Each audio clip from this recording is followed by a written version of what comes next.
Jeff Rubin. Thank you so much for joining us, listening to the show today, and a special thank you to my favorite new listeners, my parents. My parents, maybe not great with computers, but after several phone calls, I finally have taught them how to download podcasts. The highlight of this process was when the podcast finally downloaded. My father finally got it, and I could hear on the other end of the phone, I could hear an old episode starting and my voice starting to talk.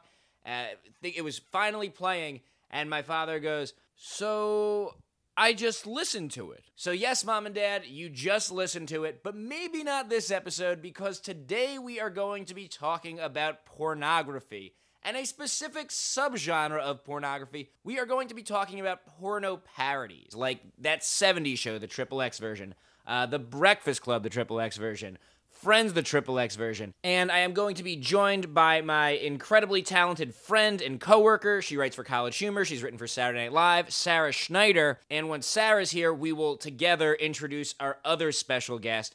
A quick word about the recording of that other special guest. Sarah and I were both here talking to him via Skype, which is something I've never done before, we've never done on this show before, so there was something of a learning curve, and sometimes his voice sounds like a robot. Totally my fault, I apologize, but I promise, it will not impair your enjoyment of the episode. So if everyone's ready, here we go.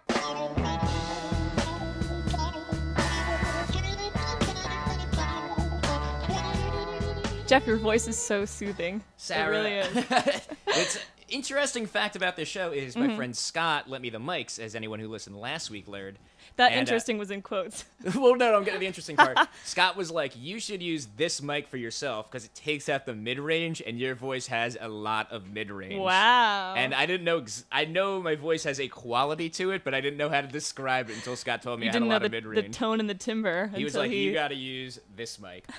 Sarah and I were going to have a conversation today, and it was just going to be me and Sarah, and we were going to talk about this phenomenon of porno parodies. Correct. That's like The Office, the sweeping the nation. Because Sarah is watching all of them. She's gonna get to all of them over time.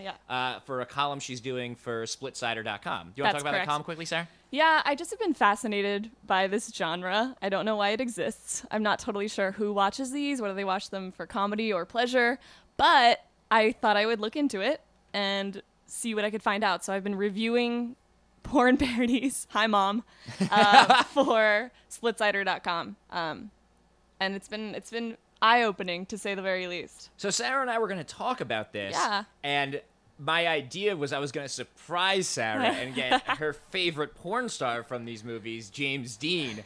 And I was Is it my birthday already? I was gonna like flip a switch and be like, "Guess who's here, Sarah?" And like pull back a curtain. That one I would have had to leave to change panties. James Dean, unavailable, wasn't getting back to me. I'm not sure what happened. He was straight up ignoring you on Twitter, the ultimate insult. But then I thought, who do I want to talk to? Let's get the guy who directed all these movies. And very conveniently, all of them were written and directed, nearly all of them, by one man, Leroy Myers.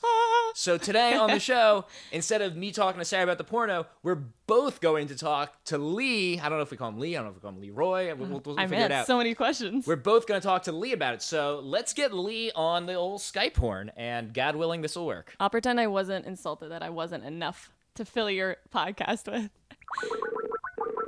This is going to be awesome. Hello. Hey, Lee. This is Jeff. Hi. And there is Sarah. Lee, thank you so much for joining. Do we call you Lee? Do we call you Leroy? Leroy, typically. Okay, Leroy, thank you so much for joining us. Can you quickly describe your resume for those that might not be familiar with it? It's white. It's about a 12 font. And it's really good. It's got a ton of porn parodies. I would say fills up most of my resume. Things like The Big Lebowski, a XXX parody, Simpsons, the XXX parody, Prawn. Prawn?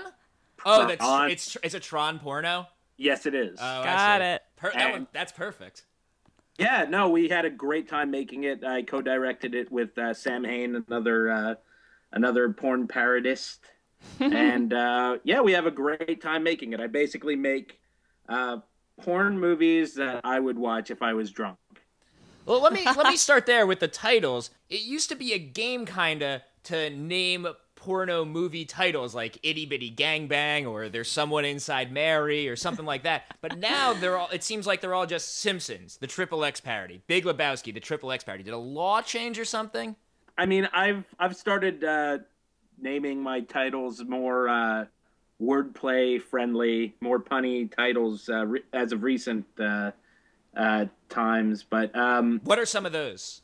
Well, I would say The Human Sexipede, A Wet Dream on Elm Street, The Honeymooners, things like that. But before that, and what most other people have and are doing is, for some reason, I think they just feel if you have the word a XXX parody or the XXX parody, or this is clearly not this movie or this TV show, that legally they feel safer and their lawyers feel safer. You don't just direct these movies, you write and direct them, correct? The majority of them I write or rewrite, but some I don't. Some it depends on, you know, I only trust a couple people to get my style, but yeah, I mostly write my own. What is your style? Punny. I grew up watching a lot of TV and movies and being in love with pop culture all around. I try not to be too porny.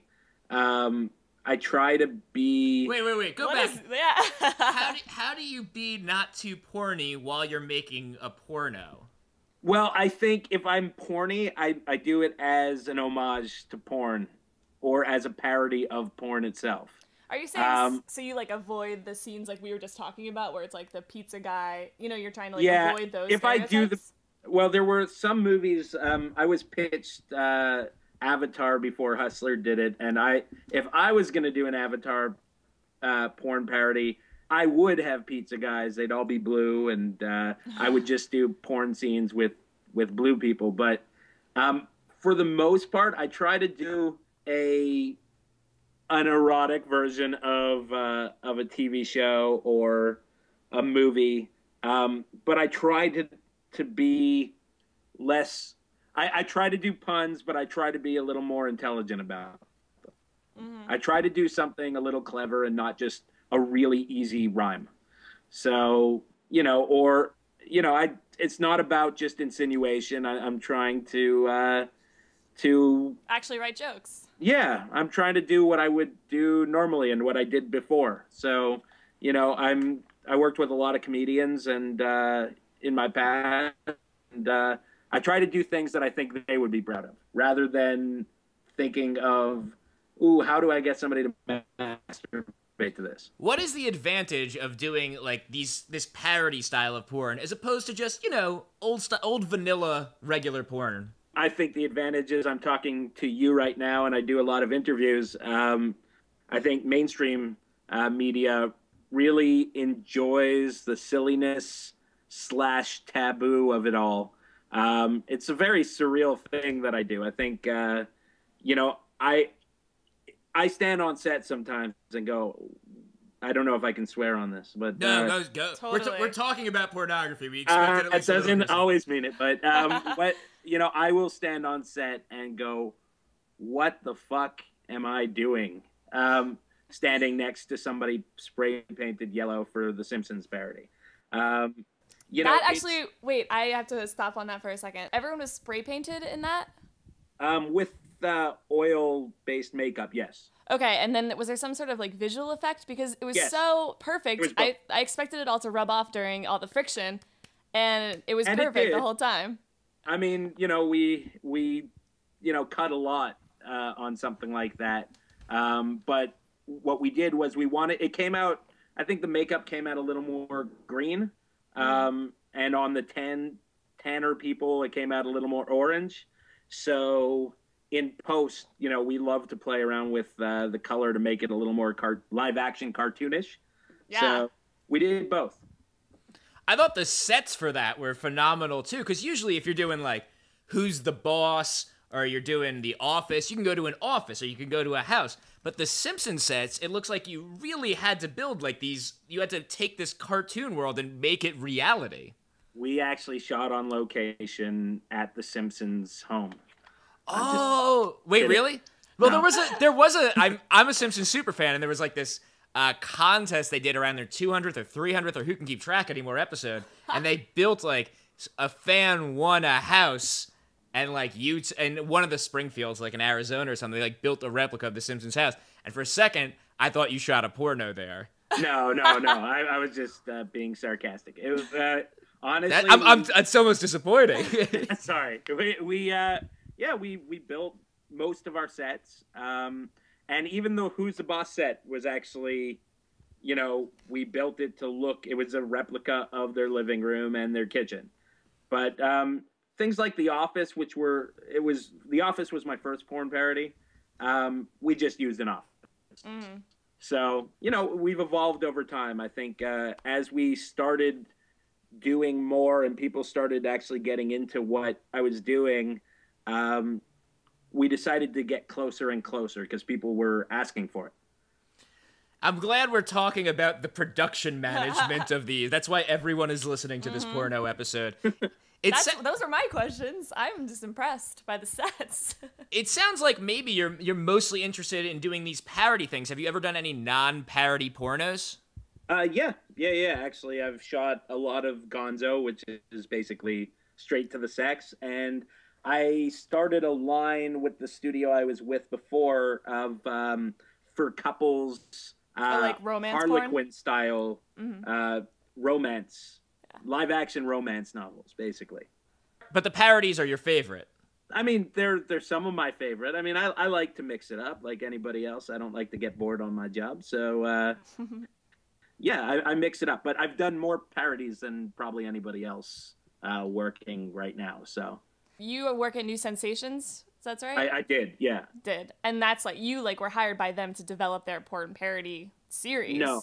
Oh, okay. I was friends with the owner. I worked in mainstream TV, and then I worked in pay-per-view as an executive. And I had met Scott, the owner, and I met some other studio owners. And I came from mainstream production, mostly comedy before that, and on TV and independent film, and he knew that, and he wanted to do something where we brought a little more mainstream sensibility to the scripts and to the production, and he wanted me to write a comedy about an office. And as we started going for it a little more and figuring out what we were going to do, there was a resurgence in porn parodies. People started doing them again, and they started becoming popular. Gotcha. In a time when DVDs sales were dropping because of piracy. So we decided to do a modern show. At the time, The Office was just starting to take off as a hit, and I really dug it. I think nobody really had done awkward pauses in porn before, so we thought we'd try something different, and it just took off, and it was one of the best sellers of a few years ago. When you say you worked on mainstream and you said you worked on pay-per-view, does that mean mainstream porno, pay-per-view porno? No, just regular. I mean, in mainstream pay-per-view, I would deal with regular movies and pornography. It's pay-per-view, some of everything.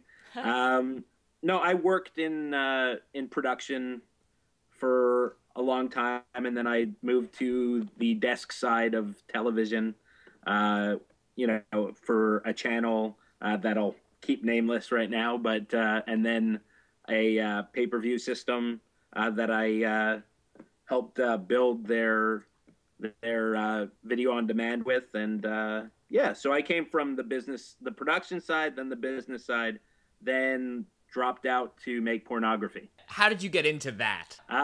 Well, when I was in university, in film school, porn really just started taking off, internet porn.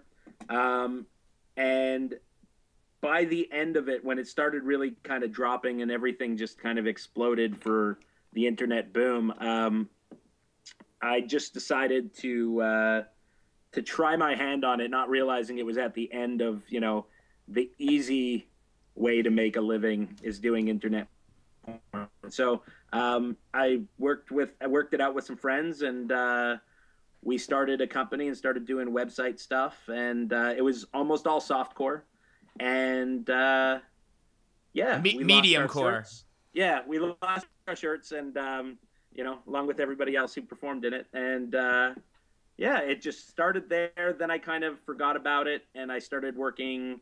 So wait. I want to go back to this college porn website you started with your friends. Was this like, were you getting how did you get performers for that? Okay, so we had a lot of sites at the time, but it started with a site. Naked News had just come out.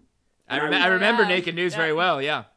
Yeah, and I was really intrigued with the idea. And I'm Canadian, so this is back from where Naked News was from, so everybody was talking about Naked News. So I had developed some scripts for a topless soap opera called The Young and the Topless. And we thought it was funny. I got my friends to be in it, and then I worked at a restaurant part-time, and I got some waitresses to be in it, and everybody did it for free.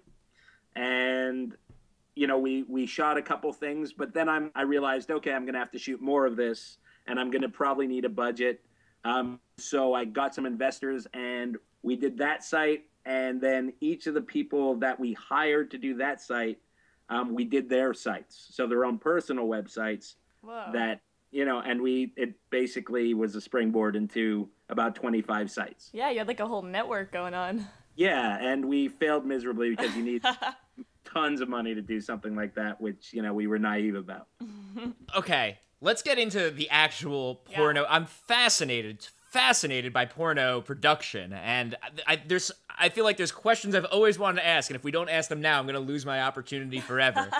So, when you're writing these movies, you write the dialogue, obviously, but then when you get to the sex scene, is it like, then they have sex, or is it like, then they do it doggy style, or do you just get to the set that day and then you kind of feel it out? That's honestly, the scripts say exactly where it should be in it. Wow.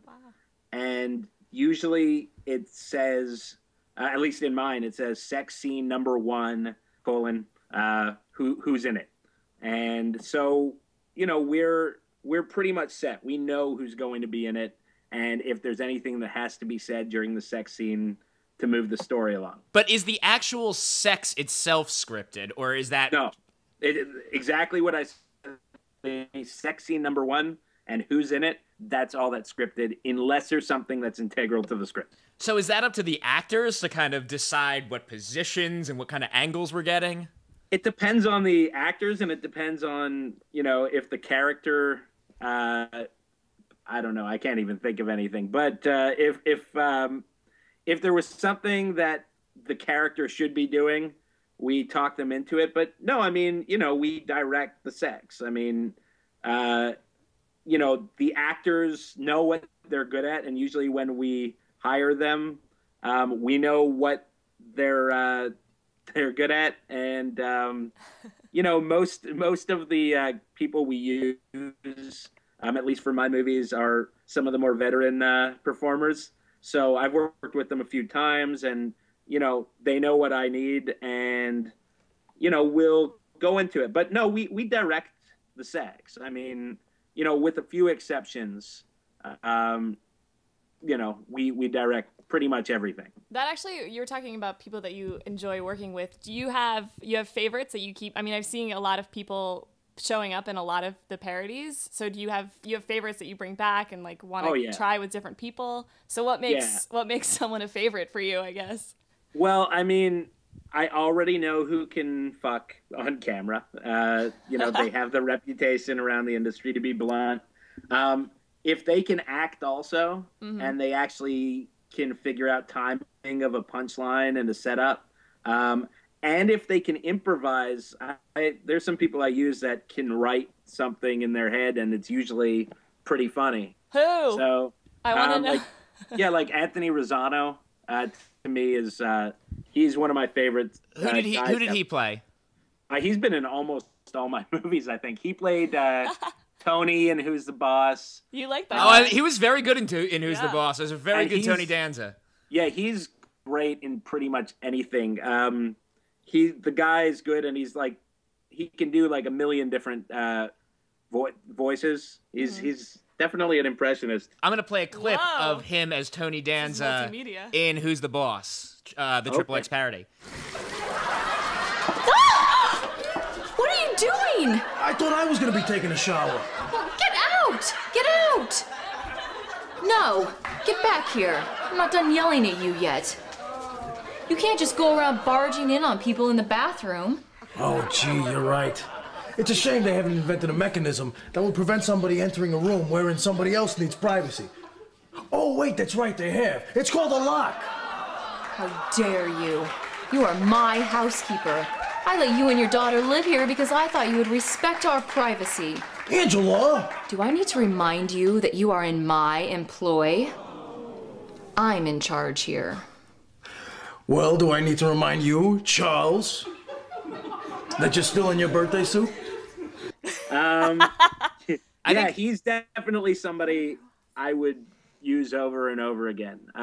Rocco Reed's another guy. India Summer, who played Angela in that as well.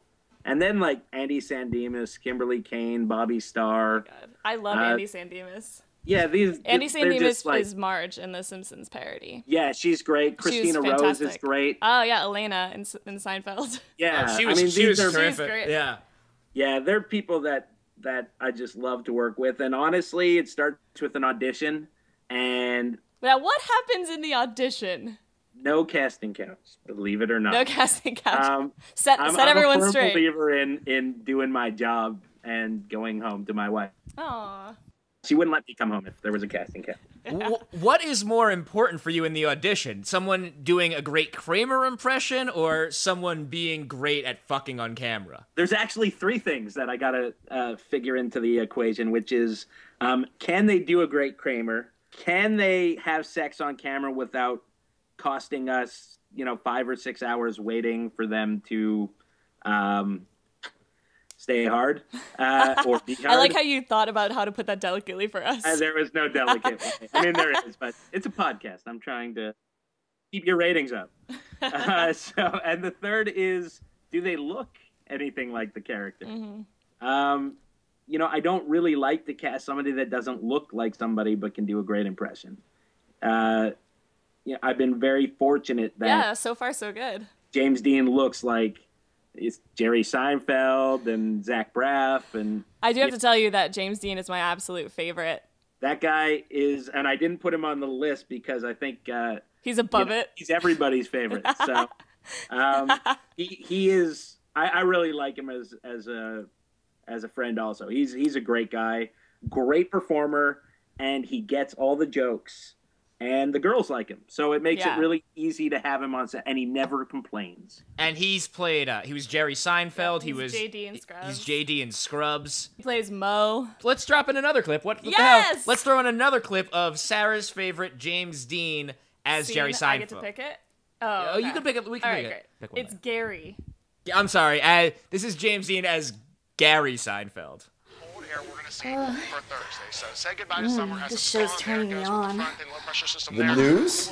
Yeah, meteorologists are so sexy. Okay, that's it. I can't take it anymore. What? Look, it's not you, it's me. Oh, don't give me the it's not you, it's me. I invented the it's not you, it's me. Fine, it's you. It's this whole orgasm business. Most men love a woman who can orgasm. In bed! But you have them everywhere. The bookstore, the bus station, the bakery.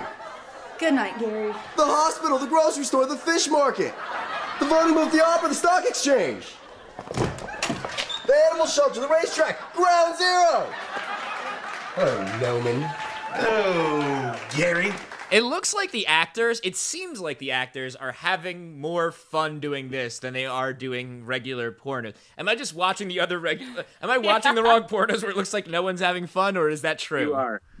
They honestly, they're troopers in that they get paid the same amount to be on my set for 20 hours as they do to be on a set to just come in and have sex and be out of there in a few hours.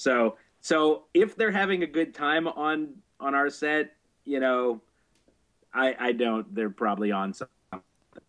But honestly, we try to make it as enjoyable as we possibly can, and I've got a great crew, and everybody's very laid back, and we just, you know, our job's to make sure this thing gets done, and this thing is something that they aren't embarrassed by after. So, you know, totally. We have a good a time as we possibly can on a really long, you know, set day. Now, I have a question about the people that you cast in roles that aren't sexual roles, that are just actors. Are they just this one time not having sex, or is it like like friends of yours? Like, for example, Gorge in the Seinfeld parody, the George Costanza character. And Bishop in the 30 Rock. Who? That's the actor. Yeah, I mean, as far as it goes, it really depends. And actually, in the beginning, it's all porn-related people. I mean, only after did I maybe try and go outside a little bit. Mm-hmm. But he was an agent. So he was a porn agent. This is Gorge. Gorge, this is Gorge. And I was auditioning people, and I couldn't get anybody that looked like this guy. Yeah, that's a tough one. Yeah, everybody was like, oh, this guy is probably good, or this is good. And I just happened to go into the offices one day, and he was sitting there, and the production manager and myself, who were talking about, you know, who I just auditioned and was terrible, looked over at him, and we both just knew, like, this was the guy. That's so great. What a yeah, great so, story. and he got, I think he was good in the first one, but the second one, he was great. I he can't actually wait. really pulled it off. And he's actually probably the main character in the second one, so... I'm so excited. I haven't seen the second one yet. He still doesn't get to have sex? He does not get to have sex. Spoiler alert. Yeah. Yeah, sorry. But, you know, he was just great in it. And, you know, my goal is to just pick people that can do the parts. I mean, if it's a non-sex role, I'm going to do my best to get somebody who looks like them or sounds like them, or hopefully both. I want to talk a little bit about the movies themselves specifically. The 30 Rock one seemed like it went really viral. The trailer for it online, there was a lot of write-ups about it. And New York Magazine actually did a review of it, and they said, it's actually disturbing how true to the show this thing is. Someone out there in porn-making land has actually done their 30 Rock homework. Is that true? Have you done your homework? Yeah, I mean, I love the show. I mean, I actually was just getting into it at the time, and I really had watched a couple episodes, and I wasn't sure if it was good or not when I first started watching it. And then my friend, who's actually my producer now, Seth Beard, said, hey, you got to watch this episode. They do this night court thing on it, and I grew up loving night court, and I watched it, and I thought it was the funniest thing, and so I really started watching it heavily and studying the way their speech patterns went, and I pitched it to them because I thought it was a great show. The show was really hot at the time, which is one of the factors in picking, you know, a parody. Yeah. Then how did Who's the Boss get made? Oh, it's not still hot? There's a couple of them that did okay financially and not amazing, but I'm very proud of because they are shows that I really liked, and I thought. If I could be bold here for a second, I have a guess about which of these were done as like passion projects for you that maybe there wasn't a ton of demand for. I like this game. For instance, Who's the Boss? Yes. I'm guessing you guys were not getting a lot of letters looking for WKRP. Absolutely, my favorite show as a kid was WKRP, and I saw it as just this show that's all sexual innuendo. There's no other show I can think of aside from maybe Three's Company that's as sexually charged as that show. Is there a Three's Company one? That really... Somebody else did it. Yes, there is. Bastards. You can't get them all. So if a porn parody has already been made by Hustler, you don't touch that at all. That's kind of code. Is that code? Yeah, no, I don't. As far as it goes, it's an industry where not everybody works together. It's a kill or be killed industry, but the way I see it business-wise is, well, if my job is to get hype for a movie, here's another project that's taking the hype away from my movie. So if I do Three's Company when they do Three's Company, we're probably only going to sell half as many as we would have. And we're probably going to get half the media attention we were going to get. Do the actors have loyalties to studios? I mean, they have loyalties to their rent. Yeah. So you know, I That's never the name of a studio, though. yes.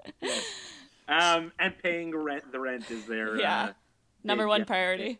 Yeah, I think you can't take anything personally. Yeah. You know, it's people doing their jobs, and you know, I think if anything is a lesson to be taught by the porn industry, it's that we're all whores. So you know, you got to do what you got to do. That's gonna be the soundbite. I hope you know that. I'm okay with that. I want to talk more about show selection because I'm also a huge pop culture junkie. So this is fascinating to me. And because I had assumed, I guess somewhat naively, that what factors into the selection is you're trying to choose like the sexiest shows that don't actually show the sex. If I chose the sexiest shows, then Lord help us all. Golden Girls? Yeah, I think. Well, Golden Girls is kind of like, that's got to be, you got to, if you're making a, Golden Girls is the XXX MILF parody. Yeah. So if you got to make a MILF movie, Golden Girls really lends itself to it. Right. But something like Entourage maybe, where like there's a lot of sex, but you don't actually get to see it. It's almost, you get to see it a little, but not like Porno see it. Yeah. When you watch these, you forget that you're watching these parodies. So like you're watching the Seinfeld porno, and then Jerry and Elaine start making out on the couch. And instinctively, just from watching so many hours of sitcoms, you just expect the camera to cut away because that's just how sitcoms work. But in Seinfeld, the XXX parody, the camera stays there for a long like a time. Good 20 minutes. Yeah, 23, I think, actually. Wow. Yeah, no, I mean, I don't want to bore you because I probably added a lot of boring stuff. No, this is all good. Impossible. Yeah, Okay. I think you are, porno is your job, and like, It's boring to you. I think any job gets boring to the person doing it. I love my job. I love, actually, porn is like the history of porn. It's a passion of mine. I dig the surrealism of porn. I mean, I have a great job that I can't complain about, and I get to try and do something different with it. So I just need to know, why we choose a porn parody. I guess you got to know why porn parodies are done in the first place. And I mean, porn parodies have been done a long time, since the late 70s. When budgets started going down and Gonzo started coming up in the 90s, people realized you don't need to spend a lot of money to make money with porn. Pretty much you could put out anybody having sex and make a lot of money on it. So they realized, what's the point of making a scripted movie with sex, when I can just put something out that's just sex. So there were a lot of porn parodies that weren't really porn parodies in like the late 90s going into the 2000s, all the way to even the mid 2000s, where it was the name of it. It was just a punny name. But there wasn't like comedy. Right. There was no comedy. Yeah. The thing about it is that,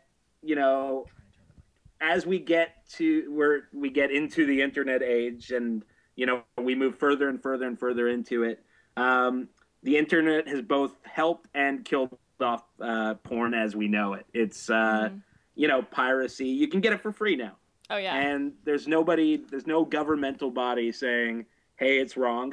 So there's a whole generation that says, I can get stuff for free. Why buy it when I can just take it? Isn't that the same across music and movies and even video games? Just almost everything, including porno, you can say that about.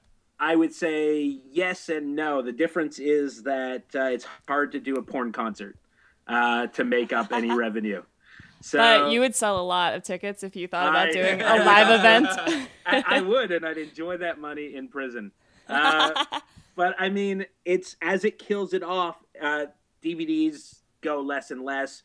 and the porn buyers, the traditional porn buyers that buy a DVD, you know, that market gets smaller and smaller. So in order to reach another market, we have to do something that appeals to mainstream audiences, which opens it up to people that like the show, or people that like viral videos, or people that just want to laugh or see something ridiculous.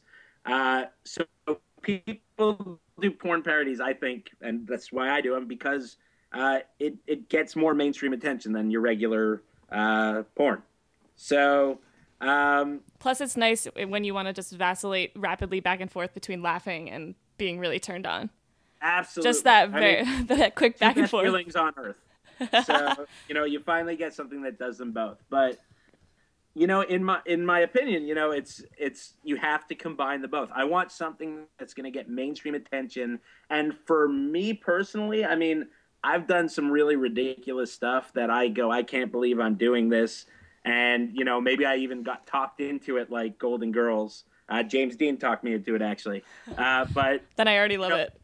But it got so much mainstream attention that it was a smart idea to do in the first place. I have to make it as sexy as I can, or as novel as I can. So choosing something, I try and pick something as sexy as I can, while making sure, first and foremost, it's something that people are going to buy. Seinfeld, I got torn apart on Seinfeld, I think, by a couple people. You know, just because... Under what was their criticisms? It's not a sexy show. And it's not a sexy show. Well, no, I don't know about that. Jerry's always dating someone. They talk about sex a lot. Like, you know, Jerry Seinfeld isn't exactly a sex god or anything, but the show is, they're always talking about sex. There's like what's like the one with the maneuver or something with like the reverse twist? It's like a sex move type thing. And there's they're real, they're magnificent. They're implant. So they do talk about sex a lot on Seinfeld. But it's sex themed, not sexy. That's true. You know, I mean, with a few exceptions of episodes, I would say, you know, it's kind of asexual. It's kind of, they make jokes about sex, which makes people uncomfortable, so they laugh at it. Whereas they're not getting half naked. They're wearing very, you know, 90s styles. There's nothing sexy really about it. You know, and there's a lot of shows like that, you know, that, you know, I agree, aren't exactly sexy. It's my job to make them sexy and funny and see what I can do with them. You know, in the worst case, they're a novelty. And I'm okay with that. You know, I try and do something interesting, and if it works, it works. If it doesn't, it doesn't. You know, so far it's worked. I'm okay with that. But also, you know, as we get to an age where more and more TV shows have more and more nudity and sex in it, you know, I think people are expecting to see that next level, you know, as True Blood gets deeper and deeper into it, and, you know, Sopranos before that. You know, there's a lot of shows with a lot of sex on them now. So, you know, my job's to sexify things that weren't necessarily sexy. When you are putting together these movies, what in your mind is the ideal ratio of comedy scenes where everyone's talking and you're parodying the source material to sex scenes? I usually do, like, you know, it depends on how many pages in a script and how many days I have to shoot it, but I usually have 5 or 6 sex scenes. Sometimes it's less, like Simpsons, because they were making a celebrity sex tape, and celebrity sex tapes typically only have like 3 sex scenes. So that was a plot concern. Yeah, I wanted to do a parody of porn, celebrity sex tapes, and a parody of The Simpsons. So I tried aiming high. That's ambitious. Well, you know, I just do stuff that, you know, I show up to set drunk and I say, let's do it, and then we do. I'll tell you why I asked, though, is I saw Transformers 3 last night, and it reminded me of... Hold on, I'm bringing this around. It reminded me of pornography, because there's these comedy scenes, you know, where Shia LaBeouf, there's like this job interview montage where they get these characters who are kind of larger than life, and I feel like everyone is sitting there watching the comedy scenes being like, when are they gonna get to the action? And I was watching a lot of your movies to prepare for this interview, And when I was watching Transformers, I was like, this is like porno. We're just getting through the comedy to get to the part everyone wants to see. Yeah, I agree. I should quit. Thanks. I'll see you later. No. Yeah, I think I have to look at it once again. I try to do justice to true parody, but I still have to have some foreplay in there. And the difference I think between the two is I saw the same movie and I was bored to tears for the first half. It's a terrible movie. I don't have an hour of foreplay though before getting to the sex, unlike them. They had an hour. Yeah, not even like multiple minutes sometimes. Yeah, I mean sometimes it's right into it. Sometimes I try not to go 10 pages, the first 10 pages without showing something sexual, some sort of sex scene. So, minute a page typically. So I'm trying my best to do it where, it either makes you laugh or it makes you horny, and then we get to the sex before you get too frustrated. I'm so proud that this show is so nerdy that we literally can't even talk about sex without bringing up Transformers. You can't. Let's be clear. This is all on you. Don't put this on me and Leroy. See, all I can afford is a GoBots parody. So that's perfect. That's with Leader One. We'll talk about it. That's a different podcast, by the way. We'll talk. Wait, I have a question. Please. Yeah. Okay. So the first one that I watched was the 30 Rock one, and I kind of was going into it thinking a little bit from a fan fiction standpoint. Like I expected to see a scene between Tracy and Jenna or Jack and Liz and these kind of things that as you're watching the show, you kind of like imagine that's what would be in a porn version of it. And I was surprised by the scenes that you ended up doing. So I was wondering if that was a conscious decision on your part, like you just thought those characters would mesh well, or if it was based on what actors you could get, or how you decide. I mean, I think this, when I wrote it, the seasons were covering, Jack and Selma Hayek, and it was Liz and her ex-boyfriend. So I covered those things, but, okay. Also, I think, in the beginning of what I did, when I did my first few, and that was one of my first few, I was still learning and I was still trying to find my feet. So, I don't think it was perfect. In fact, if I could go back and do it, I'd probably do it differently. Yeah, I don't know. I agree with you, but for some of it, the season that we covered, I think some of it was rational. That's another interesting point, is that most of your porns are set in very specific points in the series. The Seinfeld one is as George is about to get married. That one is in when Jack's dating Salma Hayek. So is it basically just like where you're at the time it's released? Sometimes. I mean, sometimes I cover everything. I just run the gamut, and it's an homage and parody of the whole show, of the whole series. Mm-hmm. That's sometimes. I'd say 50-50. Do you have a movie that stands out to you as your favorite work that you as a director have done, one you're the most proud of? I definitely want to know the answer to that. I mean, I would say, originally, and I think the one that made my name, and it was like, probably like number 25 or 26, but the Big Lebowski parody, I think, got me a lot of recognition, and I'm a huge Big Lebowski fan. And I say it took more work to do than anything else, production-wise and script writing-wise, because even though it's porn, I don't think anybody was going to forgive me if I fucked up that movie. Thank you. You have that scene where it's like the dream sequence from Lebowski where all the women in helmets are bowling, and you have turned that into a scene where all the women are pretty much going down on each other, whatever. You know how porno works. I don't have to explain it to you, but explain it. But it's still like it looks like that dream sequence where they're in the black void and there's the stairs and everyone has the Viking helmets. I mean, really, I got a great crew and a lot of great people that, were really there, like 20 hours a day, made sure everything was perfect. We all wanted to make something that we could be proud of.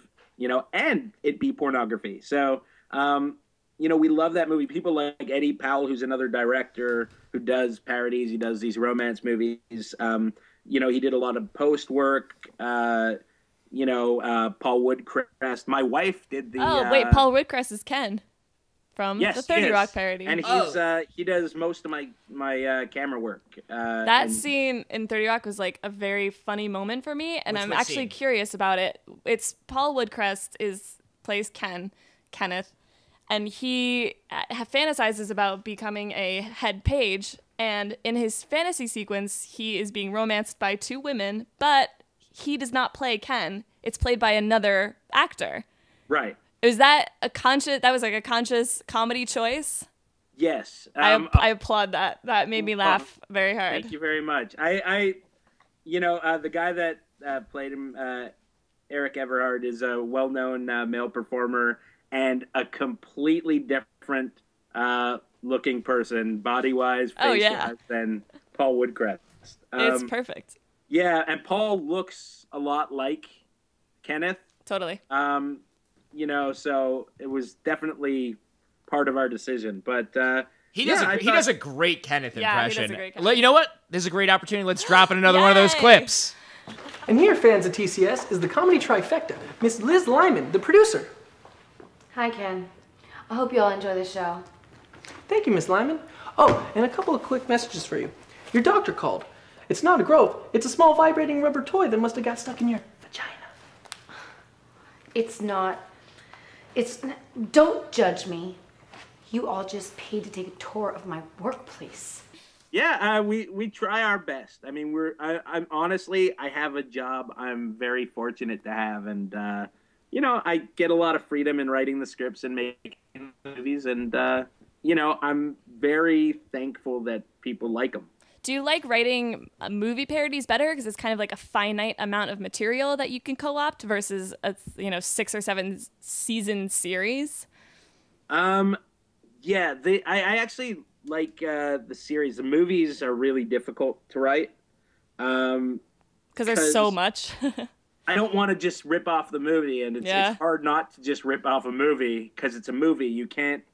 A series, you can go and take their speech patterns and take the kind of joke they would say and apply it to the situation. I mean, there's a formula for how jokes are written, and it's one of those things where a movie, there is the joke at that time, and it's hard to write around it.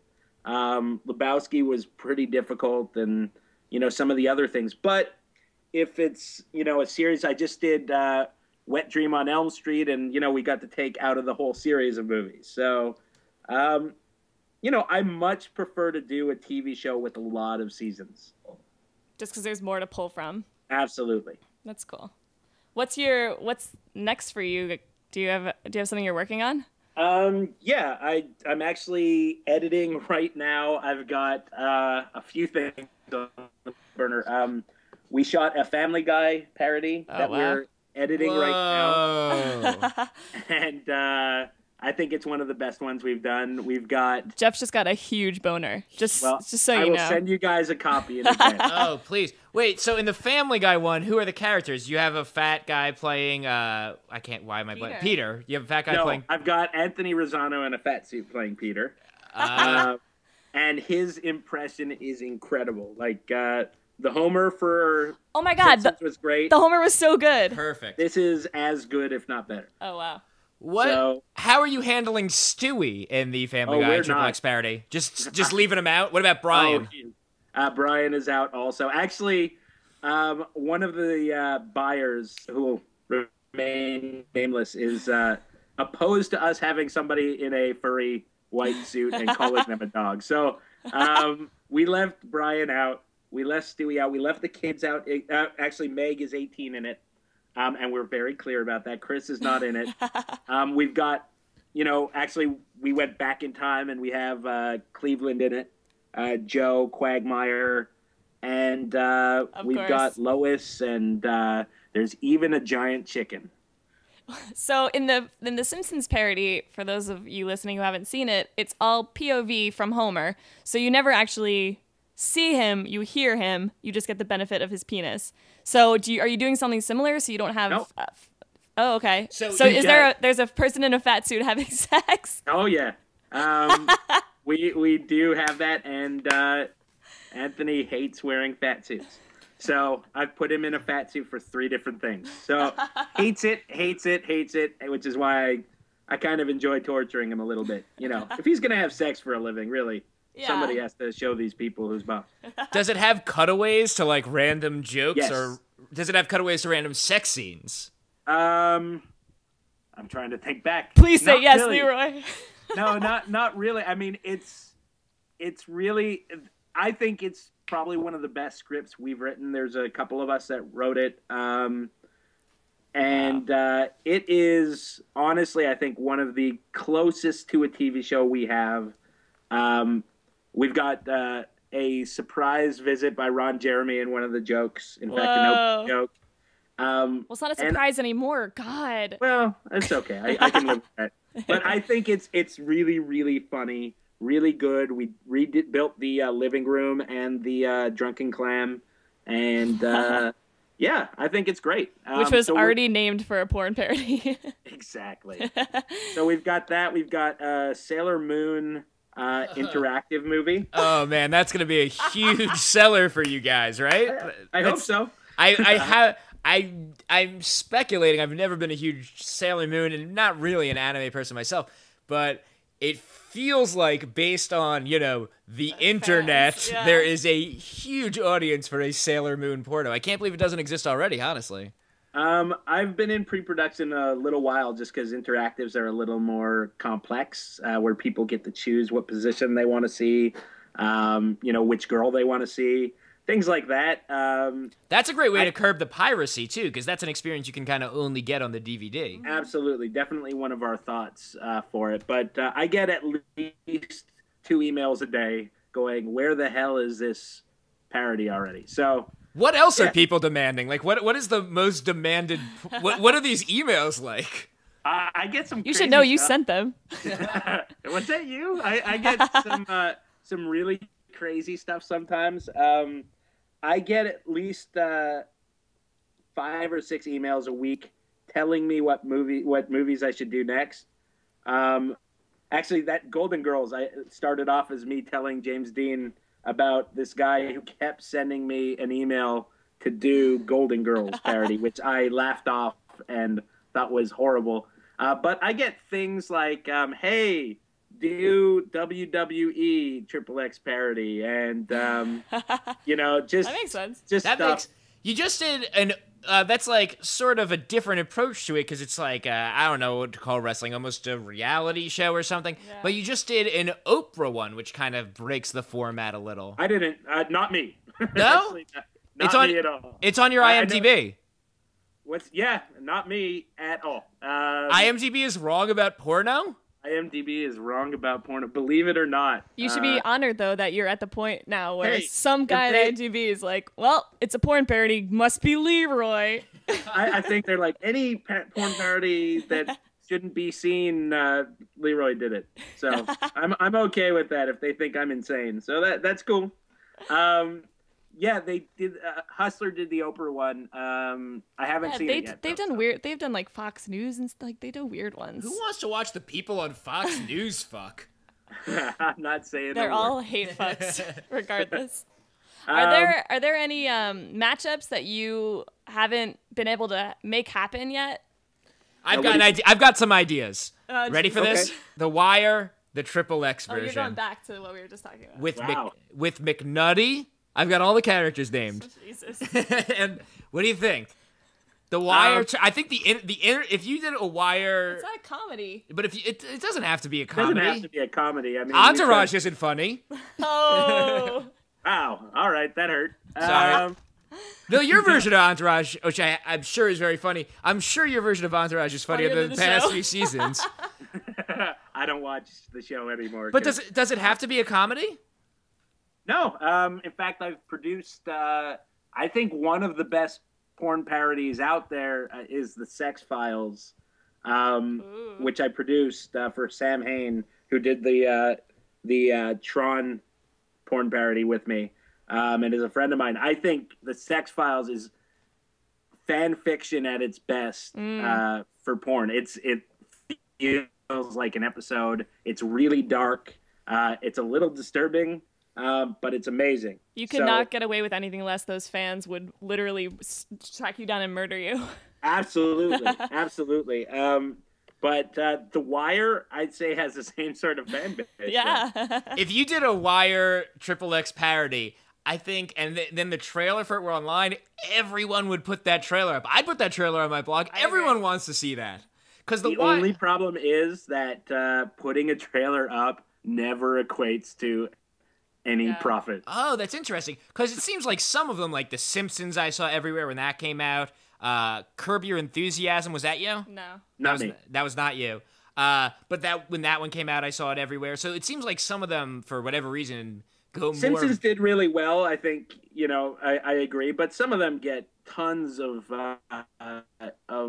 internet viral action and don't see too much of their money back. So interesting. It's, everything's different. But yeah, I don't know if The Wire would work. I really don't, because I see it as being an expensive, action-packed thing, and it's one of those things. Plus, you got like 200 characters. Yeah, that would be kind of pricey. Could we make it 3 characters and it takes place in a taxi cab? Well, here's how it works. You could put it in like their office on like that warehouse. They have that terrible. Sarah's taking the microphone away. He'll send you the script. Okay, let's finish.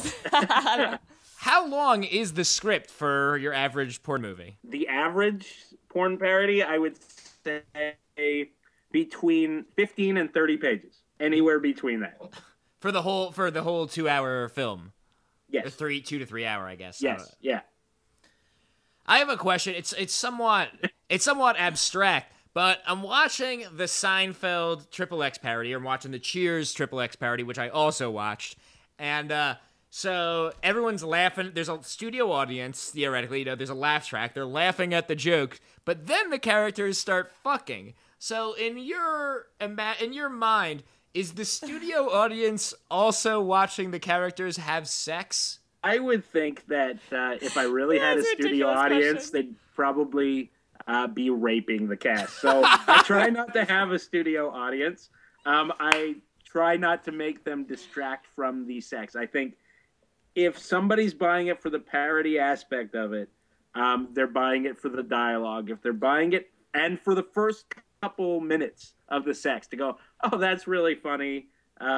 It's really weird. But then as it gets more into masturbatory territory, I would think that the laughter would be really, really distracting. So I try to avoid that during a sex scene. I would say it does kind of raise the stakes of Cheers when Sam's hitting on a woman and you know that if he's successful, you will actually get to watch them fuck. And that's why I'm working on the video game version next. It's fun for everybody. Yeah, it's very satisfying to see characters that you've wanted to kind of be in these situations that you've always, not me personally, but thought about. Sure, not me. So you didn't think of Seinfeld having... Sorry. Yeah, no, not at all. I didn't write in a review that was extremely satisfying. I think that everybody is going to look into these for something different. Some people are looking for this fantasy fan fiction thing. Some people are looking for this novelty. This is really ridiculous sort of thing. Some people are looking for, it's a porno. It's there. I'll take it. And some people are looking to introduce their significant other to porn. And, they're a little more helpful in that because they're a little more couples friendly. And, hey, honey, you've seen this show. You really like it. Maybe we should watch this. So that's for guys that just hope that their girlfriend won't notice that it's not actually an episode until 2 characters are having sex. I think there's lots of deception around these. Around these parts. Yeah. Do you have a dream project that you're trying to get funding for? That you'd love to do. Maybe it can't get off the ground right now, but like just kind of a vision. I mean, I've done them already. I'm actually really stoked about a few that I really wanted to do, and I'm at this point in directing porn that I get a lot of freedom to do what I want. So I just did, I mean, Lebowski's one of them. That, to me, is the one I wanted to do most. Nightmare on Elm Street as a porno. I saw Edward Penis Hands when I was younger, and it blew my mind. And I thought, this is how, if I did a porn today that was like a porn from the 90s, but with decent cinematography, I want to put vibrators on Freddy's glove. So that, I would say, is something I have been waiting to do, and I did it. And I'm actually going to challenge myself next and these performers, and I'm doing a retelling, an erotic retelling, not a parody, of Romeo and Juliet. Whoa, that's like a legit movie. Yeah, and I think it's it's a modern retelling. It's partially original play and partially me and two other writers working it, so it's a romantic tragedy. So a modern romantic tragedy. So yeah, I would say those are the things I've really looked at. And I just produced for Wicked Pictures for Sam Hain a very, very, very, very big budget sci-fi adult movie that looks amazing. We're almost done the teaser. It's called Horizon, and I think it's gonna blow minds because it really does look like a mainstream independent movie with sex written into the storyline. That sounds awesome. I remember when I was in college, I guess, Dream Quest with Jenna Jameson, right? That came out, and it was like at least it was the first one that reached me where people were like, no, this is like a real movie that just happens to be a porno. Like there was like a Spider Queen that was CGI and like all sorts of stuff like that. And is that more common now to make these movies that have like non-pornography related special effects and production value? No, I mean, I think they tried like historically in porn, in the 70s especially, they were shooting on film, and when they saw that budgets could be bigger and they could put out blockbuster porno movies, they did movies like Sex World. And, they really invested money and time and tried to do something, more mainstream, even though it was still very porny. You could see they were attempting something different. I remember Pirates. Right. Everyone was not shut up about Pirates. Still one of the highest grossing movies of all time. But it became that way because it got this reputation for being like so well produced and like very movie-esque, but it seems like for porn. Yeah. I think if you watch it now, the difference between now and even a couple years ago. Yeah, totally. Is we can shoot on something that looks, more mainstream, and we can actually hire people that have gone to school and maybe as good as the people that are in unions working on these films and get them for a lot less, or work with them and make sure that this project is something they can use in their portfolio. We've got a team of like 8 people working on the special effects for this, on the animation, and then another 3 people working on the motion and After Effects. I think now, you can really do something. And we're actually the first movie to be released, I think, that was shot on the new Red Epic cameras, which they're shooting the Hobbit on, and Spider-Man, and a bunch of other things. You are the James Cameron of pornography.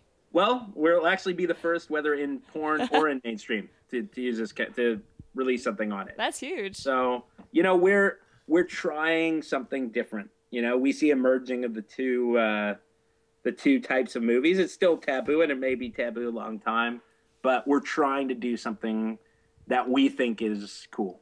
What do you think the non-sex scenes with all these special effects and this motion, what does that add to the sex, or does it? I don't think it adds to the sex. I think it adds sex to the mainstream aspects of it. If we want to tell a story that can't be told in typical porn fashion, we have to create a new way to do it. And, you know, once again, it's been tried before. It's been attempted. You know, it hasn't always worked out. And even if you watch stuff, you go, you know, if you watch it, you go, it really isn't mainstream. I mean, Sam Hain, who wrote this one, you know, he wanted to do a mainstream movie with hardcore sex in it.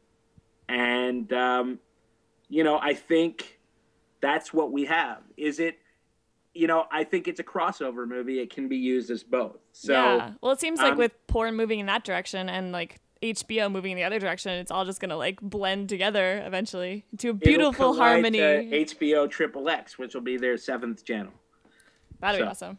It feels. Do you like True Blood? Because I feel like True Blood is almost the XXX parody of a different show that we're not watching.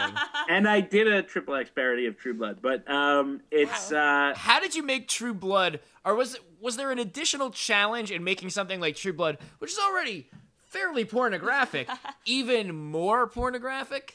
Yes, we added penises going into vaginas. Penetration, yeah, that's the difference.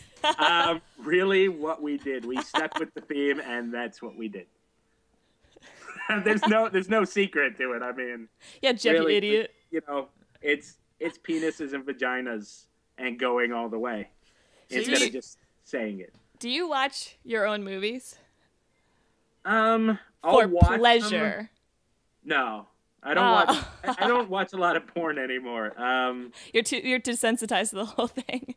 Yeah, I think, you know, like people's tastes get in porn, like you'll see it a lot, but I've always kind of seen it that people's tastes will get either harder or softer.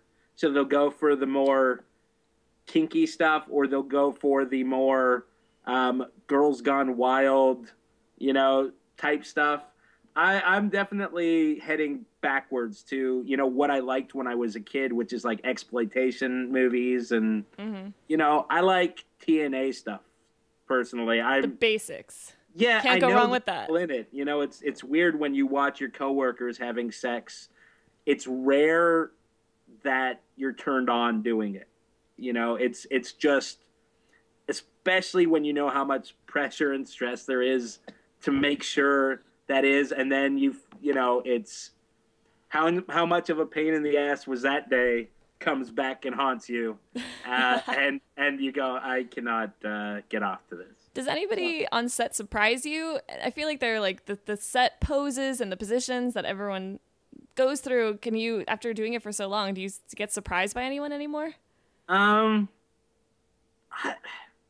the sex itself, not always, but behavior. Sometimes, you know, everything, it's rare to see something different. What really does excite me, not sexually, but excites me on set. As a director, is actually going in and, let's say, you know, going all the way back to Seinfeld, which I think was my first parody where I was like, holy crap, it looks a lot like the show. And, you know, going, that's how I want to do it from now on. You know, to be standing there in that surreal moment where you're actually looking at what looks like the Seinfeld set, and then to have them do it, and it's more of an SNL version of it, you know, is what I do, XXX SNL version of it, but it excites you should do me to that. see You should do SNL, a XXX parody. I think somebody's doing that, actually. Oh, really? Yeah, I heard rumors, but I don't know. Weird. I just think that it's one of those things where when I see something match up pretty perfectly and I hear a joke hit, or, you know, I hear somebody getting the dialogue perfect, and then there's still great sex scenes with it, you know, I don't have to settle for vanilla, you know, sex because they're great actors. You know, I think that excites me. That's the stuff that I walk onto set and I'm surprised by, even though I shouldn't be, because it happens more often than not. That's good. At least you're still seeing something cool. Yeah, and really big boobs. Is there any drama? Like, are there any people that you had a terrible time working with that you won't work with again? Yes. All right. Lots. No. It happens once in a while.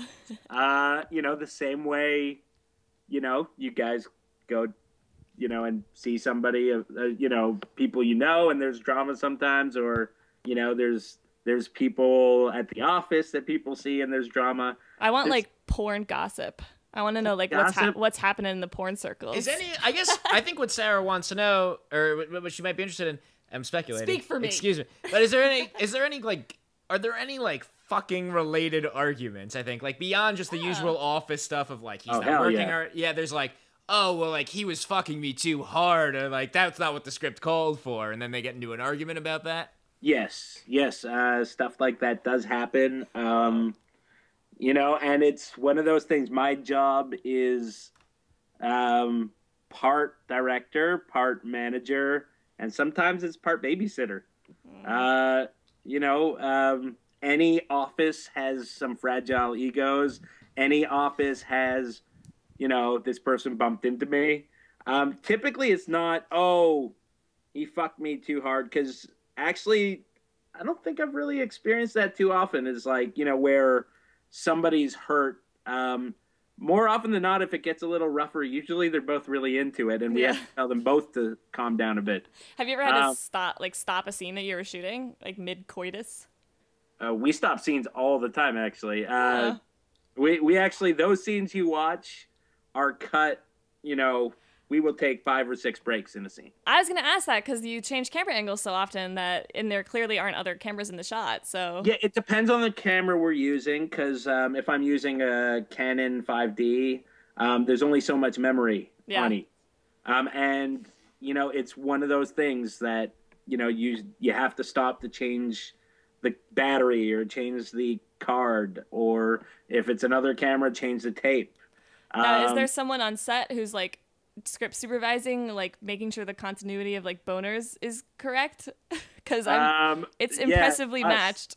Yeah, it's myself and Paul Woodcrest. We shoot 2 cameras typically, and we're watching everything we can, and we're getting close-ups of faces to cut in, so you don't notice that sort of thing. We have very good editors. So Paul Woodcrest is primarily a camera op. Or yeah, he's a director. And awesome. He's probably one of the top unknown directors and camera people in the business, but he works probably more than anybody else. Well, all that stops now. Once this podcast comes out, everyone will know. I hope they hire him. He's a great guy, and I really hope that they hire them. I think he's really, really talented. He's got a great eye. But, as far as it goes, stopping, yes, once in a while we need a lube break, or somebody may head to pop a little early, or erection issues, or vaginal issues, or anything can happen when groins are grinding. I feel like this has been very interesting. I feel like next time I watch a porno, I'll have to, you know, I'll really like be thinking about all the production, who wrote this, who directed this, and then I will finish jerking off. Well, yeah, I wouldn't do it while you were jerking off, but I would do it either before or after, so, you know, you could concentrate on the one thing than the other.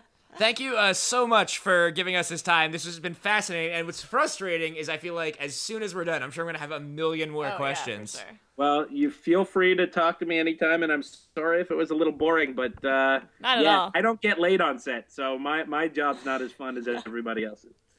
Well, thank you again, Leroy. Yeah, thank you. Thank you to Sarah. Yes. And thank you. Talk to you soon, Leroy.